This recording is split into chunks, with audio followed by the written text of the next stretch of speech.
पश्चिम बंगाल की सत्ताधारी पार्टी तृणमूल कांग्रेस का मुख्य चेहरा सीएम ममता बनर्जी ही हैं और पार्टी में सबसे बड़ा कद भी ममता का ही है। लेकिन अब पार्टी संगठन में कुछ बड़े बदलाव के संकेत मिल रहे हैं और धीरे धीरे किसी और का कद भी बढ़ रहा है। आखिर किसका बढ़ रहा है कद और कैसे मिले ये संकेत, जानने के लिए देखिए ये खास रिपोर्ट।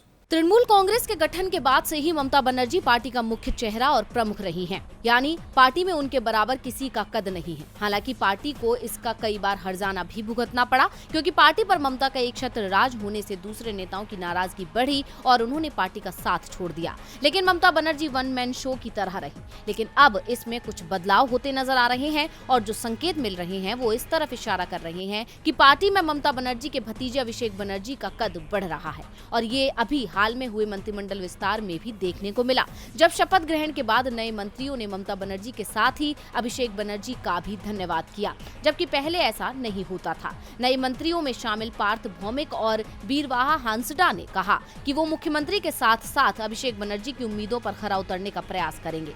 इतना ही नहीं, दावा तो ये भी किया जा रहा है कि नए मंत्रियों का नाम फाइनल करने में अभिषेक बनर्जी की बड़ी भूमिका रही और उनके करीबियों के नामों पर मोहर लगी, जिसे देखकर कहा जा सकता है कि डायमंड हार्बर से सांसद अभिषेक बनर्जी का कद न सिर्फ पार्टी में बल्कि सरकार में भी बढ़ रहा है। वहीं ये पहला मौका नहीं है जिसने इन अटकलों को हवा दी है। इससे पहले पार्थ चटर्जी को लेकर कड़ा फैसला लेने की सलाह भी अभिषेक बनर्जी की ही दी हुई थी।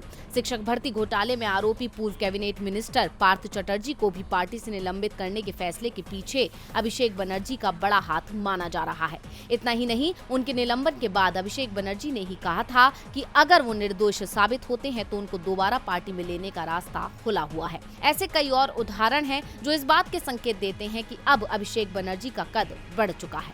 डीवी लाइव की रिपोर्ट।